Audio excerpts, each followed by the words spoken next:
बजवती बरहो बजना लिपि पोतीना। बजवती बरहो बजना लिपि पोतीना। बजवती बरहो बजना लिपि पोतीना। चंदन छिड़की थी ओही हो देव घरवा गणेश जी के ना। लैती घर के भीतरवा गणेश जी के ना। लैती घर के भीतरवा गणेश जी के ना। लैती घर के भीतरवा गणेश जी के ना।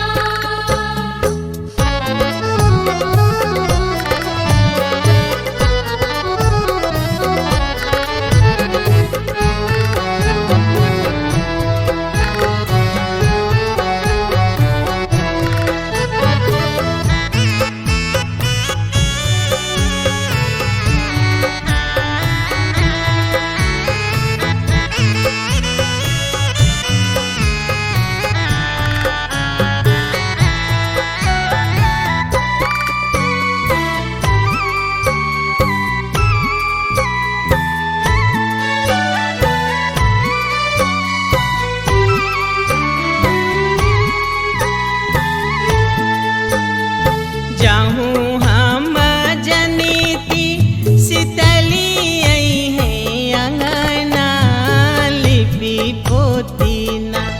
बजवती बरहो बजना लिपि पोतीना।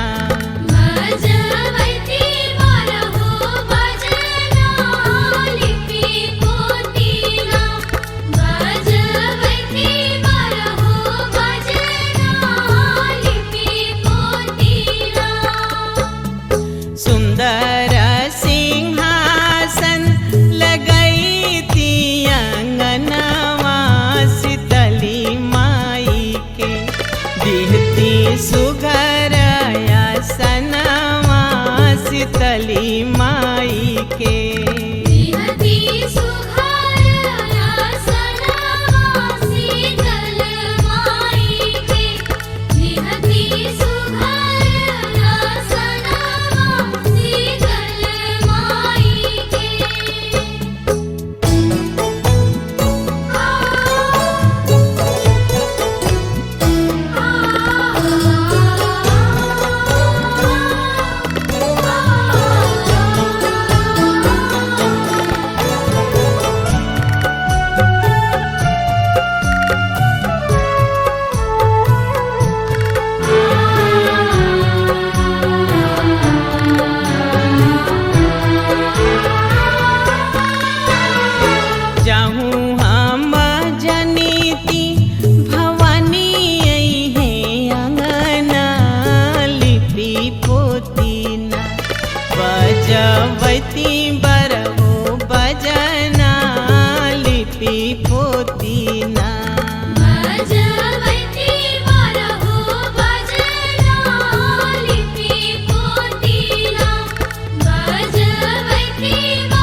बजवैती बरहो बजना लिपि पोतीना।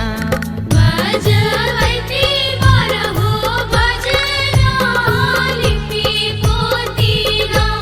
बजवैती बरहो बजना लिपि पोतीना।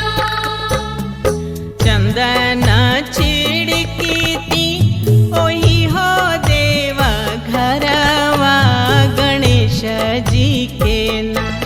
लैती घर